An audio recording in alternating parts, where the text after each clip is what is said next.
Hello student. आप लोग सबका एग्ज़ाम हो गया है। सब रिजल्ट के इंतज़ार में है कि रिजल्ट कैसे आने वाला है, और साथ में सब प्रतियोगी परीक्षाओं की तैयारी में भी लगे होंगे, है ना। तो आज हम लोग फिजिक्स का अपना वीडियो शुरू करते हैं और इसमें हम चैप्टर 1 स्टार्ट करते हैं, 12th का चैप्टर 1, जो कि है हमारा स्थिर वैद्युत। स्थिर वैद्युत या इसको हम लोग बोलते हैं इलेक्ट्रोस्टैटिक।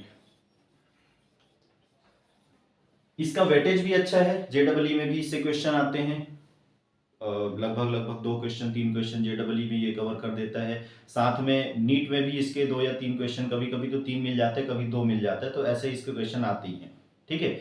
तो इलेक्ट्रोस्टैटिक स्टार्ट करने के पीछे जो कारण है वो ये है कि आप सब 12th पढ़े हैं और सबको अभी आप लोगों ने एग्जाम भी दिया है, तो आप लोग ये 12th की चीजें आप लोग को याद है, तो हमको उसको बस रिकॉल करना है, कुछ एक्स्ट्रा चीजें जाननी है।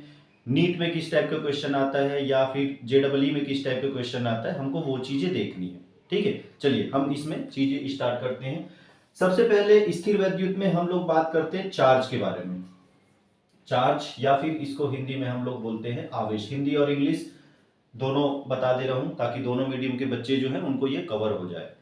चार्ज क्या चीज है, तो हम लोग डेफिनेशन चार्ज का पढ़ते हैं कि charge is a physical quantity of matter which create electric and magnetic field. मतलब ये कि चार्ज जो है किसी भी भौतिक पदार्थ का, किसी भी भौतिक पदार्थ का एक भौतिक यूनिट है जो क्या करता है, इलेक्ट्रिक और मैग्नेटिक फील्ड बनाता है। मतलब सीधी सी बात ये है, आसान शब्दों में हम कहें तो आवेश जो है वो क्या बनाएगा, हमारा वैद्युत क्षेत्र बनाएगा, और आवेश जो है वो क्या बनाएगा, हमारा चुंबकीय क्षेत्र या फिर इसको बोलेंगे इलेक्ट्रिक फील्ड बनाएगा, और या फिर इसको बोलेंगे हम लोग मैग्नेटिक फील्ड बनाएगा। मतलब ये है कि यदि आवेश ना हो, यदि चार्ज ना हो, तो ना ही इलेक्ट्रिक करंट रहेगा और ना ही मैग्नेटिज्म रहेगा, तो ये दोनों ही चीजें नहीं रहेंगी। ठीक है।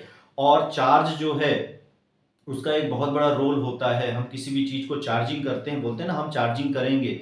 ठीक है, तो चार्जिंग करने का मतलब हम उसको चार्ज कर रहे हैं, या तो नेगेटिवली चार्ज करोगे या तो आप पॉजिटिवली चार्ज करोगे। ठीक।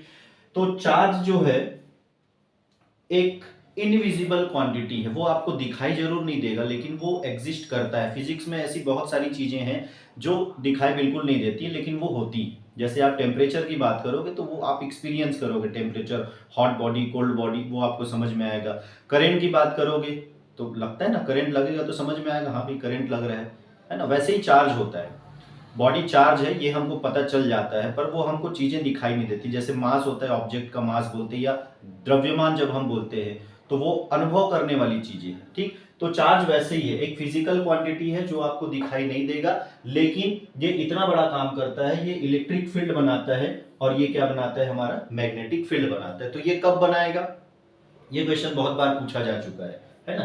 तो याद रखेंगे चार्ज, चार्ज को हम लोग जनरली क्यू से रिप्रेजेंट करते हैं। चार्ज यदि रेस्ट में है तो फिर ये क्या बनाएगा, हमारा इलेक्ट्रिक फील्ड बनाएगा। चार्ज यदि हमारा रेस्ट में है तो केवल विद्युत क्षेत्र बनाएगा, और चार्ज यदि हमारा मोशन पे है या चार्ज हमारा गतिशील है तो ये इलेक्ट्रिक और मैग्नेटिक दोनों फील्ड बनाता है।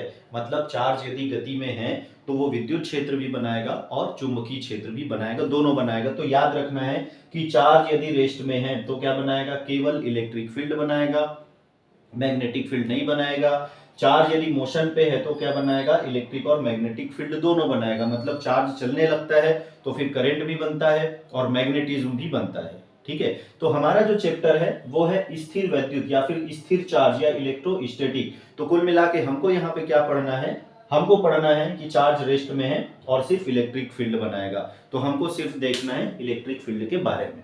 ठीक है। मेरे ख्याल से चार्ज के बारे में आप लोग को समझ में आ गया होगा, क्योंकि हम लोग ऑब्जेक्टिव की तैयारी करते हैं, क्योंकि हम लोग कंपटीशन एग्जाम की तैयारी करते हैं, तो हमें बुकिश लैंग्वेज की बातें नहीं करनी है। हमें क्या करना है, चीजों को अच्छे से समझ जाना है कि चार्ज, जैसे चार्ज है तो चार्ज आपको समझ में आना चाहिए कि हाँ भाई चार्ज मतलब क्या कर सकता है, क्या जनरेट कर सकता है, कब जनरेट कर सकता है, कैसे जनरेट कर सकता है।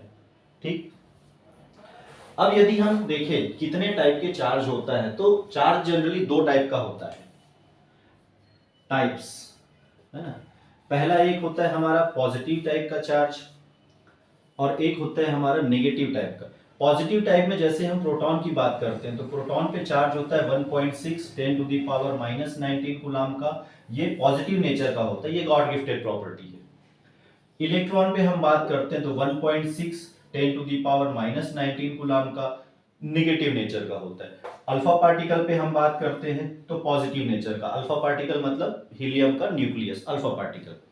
तो इस तरीके से अलग अलग पार्टिकल में चार्ज की वैल्यू अलग अलग होती है। प्रोटॉन में चार्ज की वैल्यू अलग है, इलेक्ट्रॉन में मतलब प्रोटॉन और न्यूट्रॉन में दोनों में चार्ज की वैल्यू सेम, बस उनका जो नेचर होता है नेचर अलग है। प्रोटॉन पे चार्ज का नेचर कैसा है, पॉजिटिव, और इलेक्ट्रॉन पे चार्ज का नेचर कैसा है, नेगेटिव।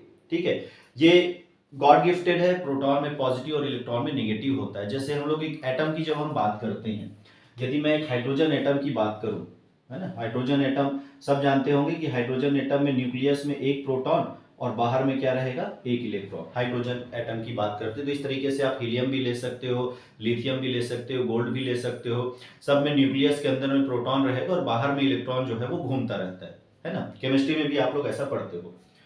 तो ये हमारा प्रोटॉन और ये हमारा इलेक्ट्रॉन, यदि किसी एटम में प्रोटॉन और इलेक्ट्रॉन इक्वल है तो वो कहलाता है हमारा न्यूट्रल एटम। आमतौर पे जो एटम होता है शुरुआत में न्यूट्रल होता है, बाद में हम उसको पॉजिटिव या निगेटिव में कन्वर्ट कर लेते हैं। और कैसे कन्वर्ट करते हैं, ये इलेक्ट्रॉन के ट्रांसफर से हम इसको पॉजिटिव या निगेटिव में बदल सकते हैं। ठीक, यदि न्यूक्लियस में एक प्रोटॉन है और बाहर ऑर्बिट में एक इलेक्ट्रॉन है, ये इलेक्ट्रॉन ऐसा घूमता रहता है, तो ये हमारा क्या कहलाता है, न्यूट्रल एटम। मतलब ये है कि number of proton is equal to number of electron.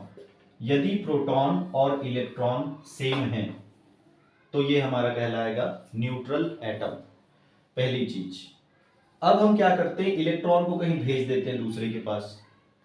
तो इलेक्ट्रॉन को भेज दिए तो इसके पास एक प्रोटॉन तो रह गया, लेकिन इलेक्ट्रॉन क्या हो गया, कम हो गया।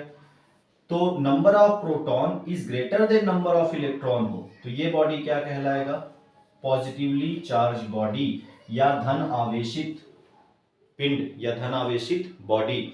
याद रखना, इलेक्ट्रॉन चले गया, जैसे हम लोग क्या लिखते हैं, NaCl, सीधी सी बात, तो ये हो गया हमारा Na+Cl-, ऐसा करते हैं ना केमिस्ट्री में हम लोग, आयोनाइज हो जाता है, Na+ रख लिया, Cl- रख लिया, तो Na+ और Cl- में क्या होगा, दोनों इलेक्ट्रॉन का क्या कर लेते हैं हम लोग, एक्सचेंज कर लेते हैं।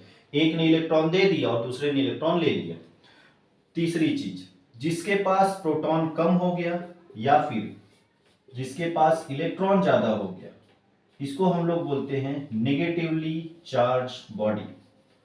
तो इस तरीके से किसी भी बॉडी को हम पॉजिटिवली चार्ज और नेगेटिवली चार्ज कर सकते हैं।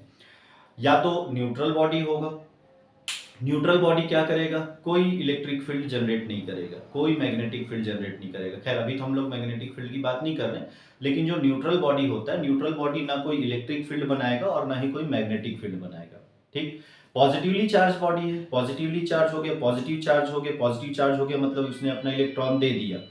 तो यदि उसने अपना इलेक्ट्रॉन दे दिया, पॉजिटिवली चार्ज हो गया, इसका मतलब ये होगा कि वो बॉडी पॉजिटिवली चार्ज है तो वो इलेक्ट्रिक फील्ड बनाएगा, और निगेटिवली चार्ज है तो भी इलेक्ट्रिक फील्ड बनाएगा। फर्क सिर्फ ये होगा कि पॉजिटिव वाला क्या करेगा, दूसरे पॉजिटिव वाले पे रिपल्सिव फोर्स लगाएगा, और निगेटिव वाला क्या करेगा, दूसरे पॉजिटिव को अट्रैक्ट करेगा। तो ये जो बेसिक प्रॉपर्टीज है ये थोड़ी सी बदल जाती है।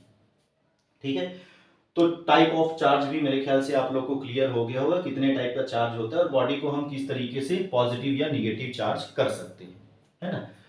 अब हम देखते हैं कि हम बॉडी को, किसी भी बॉडी को किस तरीके से चार्ज कर सकते हैं। तो मेथड ऑफ चार्जिंग पे बात करते हैं, है ना। मेथड ऑफ चार्जिंग पे सबसे पहले है फ्रिक्शनल इलेक्ट्रिसिटी।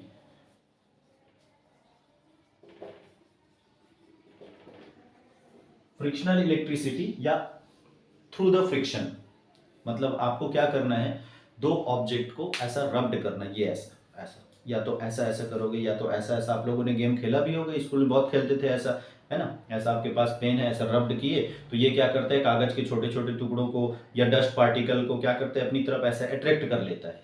तो इसमें होता क्या है कि जब हम रब्ड करते हैं तो रब्ड करने से इलेक्ट्रॉन एक्सचेंज होता है और उस तरीके से बॉडी जो है वो चार्ज हो जाता है। ठीक है, दूसरा होता है हमारा मेथड ऑफ कंडक्शन। कंडक्शन में हम क्या करते हैं, दो बॉडी को, ये है ए ये है बी, एक दूसरे पे ऐसा इस तरीके से कोई वायर से लगा दिया हमने, है ना, या फिर किसी कंडक्टर के थ्रू इसको आपको कनेक्ट करके रखना है। तो होता यह है कि यदि ए में प्लस क्यू चार्ज है, देखो यदि हम कनेक्ट करने से पहले बात करें तो ए में प्लस क्यू चार्ज है और बी में चार्ज कितना है हमारा 0, मतलब ए प्लस क्यू चार्ज रखेगा और बी कितना है, न्यूट्रल है, बी में कोई चार्ज नहीं है। लेकिन जब हम इसको कनेक्ट करते हैं तो कनेक्ट करने के बाद ए में आ जाएगा Q/2 और बी में आ जाएगा Q/2। यदि ये दोनों आइडेंटिकल है, आइडेंटिकल मतलब बिल्कुल एक जैसा, क्योंकि क्वेश्चन जनरली आता है तो वो आइडेंटिकल वाला आता है ना, तो आइडेंटिकल है तो, और यदि ये आइडेंटिकल नहीं है तो डिपेंड करेगा इसकी परमिटिविटी पे। जो एप्सिलॉन आप लोग पढ़ते हैं वो एप्सिलॉन की वैल्यू पे ये डिपेंड करेगा। ठीक है, तो अभी हम लोग बस ये देखते हैं कि यदि ये आइडेंटिकल है तो आइडेंटिकल है तो क्या होगा। तो आइडेंटिकल है तो यदि दोनों को हम कनेक्ट कर देते हैं, जैसे इन दोनों को यदि मैं कनेक्ट कर दूं, इसके पास में प्लस क्यू चार्ज है, इसके पास कोई चार्ज नहीं है, मैंने कनेक्ट कर दिया है, तो मैंने कनेक्ट कर दिया तो इसके पास Q/2 और इसके पास भी जाएगा Q/2, लेकिन मैं मान के चलता हूं कि ये दोनों आइडेंटिकल है, एक जैसे हैं, बिल्कुल एक जैसे हैं। ठीक है, अब इसमें जैसे मान लो क्वेश्चन ये दे दिया कि ए के पास प्लस क्यू चार्ज है, बी के पास कोई चार्ज नहीं है और सी के पास कोई चार्ज नहीं है। ए के पास है प्लस क्यू चार्ज, बी के पास में कोई चार्ज नहीं है और सी के पास में भी कोई चार्ज नहीं है। ठीक है, तो हम क्या करते हैं, ए प्लस बी, क्वेश्चन ये बोला कि ए के पास प्लस क्यू है, बी के पास कोई चार्ज नहीं है, सी के पास कोई चार्ज नहीं है। पहले ए और बी दोनों को हमने कनेक्ट किया, हटा दिया, फिर बी और सी दोनों को हमने कनेक्ट किया और हटा दिया। हाँ, तो ए के पास प्लस क्यू चार्ज है, बी के पास कोई चार्ज नहीं, सी के पास कोई चार्ज नहीं, तो ए प्लस बी हमने किया, कितना आया टोटल चार्ज क्यू। तो इस टाइप का जो भी आपके पास प्रॉब्लम है उसमें आप क्या करो, पहले दोनों को एक साथ मिलाओ, मिलाने के बाद टोटल चार्ज आप देख लो, टोटल आया क्यू। अब ये क्यू ए के पास कितना चले गया Q/2 और बी के पास कितना चले गया Q/2, ये ऐसा। अब हम देखते हैं B प्लस सी करते हैं, तो B के पास कितना आ गया हमारा Q/2, सी के पास कितना आ गया 0, तो टोटल चार्ज कितना मिल गया हमको B प्लस सी दोनों को मिला के। ठीक है, दोनों को मिला के Q/2, दोनों को अलग करते हैं तो फिर हाफ डिवाइड कर देना, तो B के पास कितना आ गया Q/4 और C के पास कितना आ गया हमारा Q/4। तो इस तरीके से ये क्वेश्चन को आपको बनाना है। ठीक है, क्या करना है, बात समझ में आई।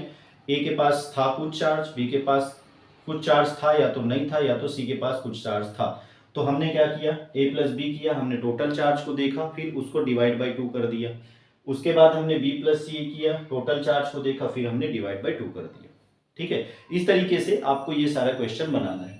जो हमारा तीसरा मेथड है, तीसरा मेथड, इस मेथड को हम बोलते हैं इंडक्शन। जो तीसरा मेथड है, या इसको बोला जाता है प्रेरण। प्रेरण का मतलब होता है प्रेरित होना। हम में से हर कोई किसी ना किसी से प्रेरित होता है, किसी ना किसी रूप में प्रेरित होता है। जैसे आप लोग कहीं फिल्म देखने जाओगे तो अचानक कई लोग क्या है, जैसे थिएटर से निकलते वो हीरो टाइप बनने लगते हैं, तो वो इंड्यूस्ड हो जाते हैं उससे, है ना। तो इंड्यूस्ड हम तभी होते हैं जब हमारे पास चीज़ें आसपास में होती हैं, जब हम किसी को पढ़ते हैं, जब हम किसी को देखते हैं। हम में से बहुत सारे लोग अपने पेरेंट्स से इंड्यूस्ड रहते हैं। हम में से बहुत सारे लोग, जैसे कई लोग बोलते हैं नहीं भाई मैं महात्मा गांधी से प्रेरित हूँ, नहीं भाई मैं भगत सिंह से प्रेरित हूँ, नहीं भाई मैं चंद्रशेखर आजाद से प्रेरित हूँ। तो ये इंडक्शन होता है एक तरीके से। उसी तरीके से यहाँ भी इंडक्शन होता है। तो इंडक्शन होता कैसे है, अब जैसे ए के पास है पॉजिटिव क्यू चार्ज, ये है हमारा ए के पास प्लस क्यू चार्ज, बी के पास पहले कोई चार्ज नहीं था, लेकिन हम क्या करते हैं, बी को ए के नजदीक रखते हैं, बहुत नजदीक रखना है। हो सकता है ये डिस्टेंस मिलीमीटर का हो सकता है ये डिस्टेंस सेंटीमीटर का, बहुत ज्यादा नजदीक में रखोगे। तो नजदीक में रखने से ये होता है कि ये जितना पॉजिटिव चार्ज है ये इलेक्ट्रॉन को अपनी तरफ खींच लेता है। तो इधर आ गया निगेटिव और ये आ गया हमारा पॉजिटिव। ये पॉजिटिव चार्ज क्या करेगा, इलेक्ट्रॉन को अपनी तरफ खींचेगा, तो खींचेगा तो क्या हो गया, इधर क्या आ गया, निगेटिव। यदि ये निगेटिव होता तो निगेटिव क्या करता, इलेक्ट्रॉन को अपने से दूर करता, तो इधर पॉजिटिव और इधर निगेटिव। कहने का मतलब है ठीक अपोजिट नेचर का चार्ज इंड्यूस्ड होता है। इस प्रक्रिया को हम बोलते हैं इंडक्शन की प्रक्रिया, ठीक है, या प्रेरण की प्रक्रिया। और चार्जिंग करने का ये सबसे बेहतरीन तरीका है। हमारे पास बहुत सारे उपकरण ऐसे बने हुए हैं, बहुत से इक्विपमेंट्स ऐसे हैं जो इंडक्शन पे बेस्ड होता है। जैसे पहला एग्जांपल है हमारा lightning conductor. Lightning conductor, lightning conductor, इसको या तो हिंदी में बोलते हैं हम लोग तड़ित चालक, इसको बोला जाता है तड़ित चालक, ठीक।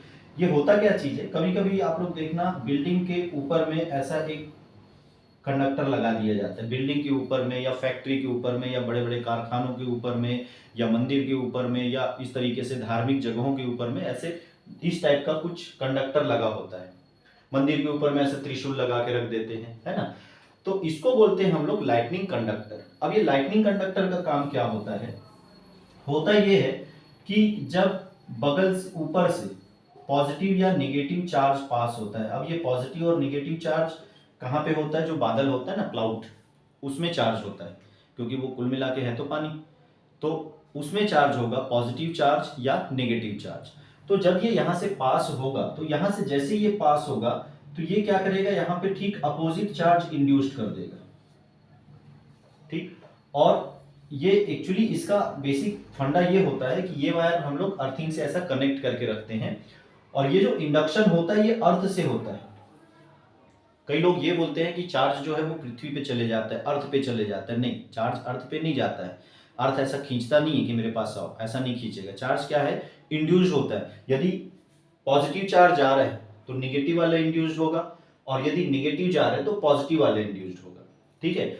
और लाइटनिंग कंडक्टर जैसा ही एक काम करता है, हमारा घर में अर्थिंग का कनेक्शन होता है।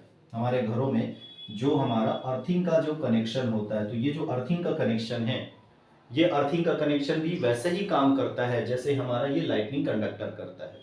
घर में या हर एक इक्विपमेंट, इलेक्ट्रिकल इक्विपमेंट में अर्थिंग का कनेक्शन दिया जाता है। आप लोग के घर में भी अर्थिंग का कनेक्शन होगा, ठीक है। तो वहां भी होता क्या है कि जब एक्सेस चार्ज जनरेट हो जाता है घर में, तो वो एक्सेस चार्ज क्या करता है, इंडक्शन के थ्रू न्यूट्रलाइज हो जाता है।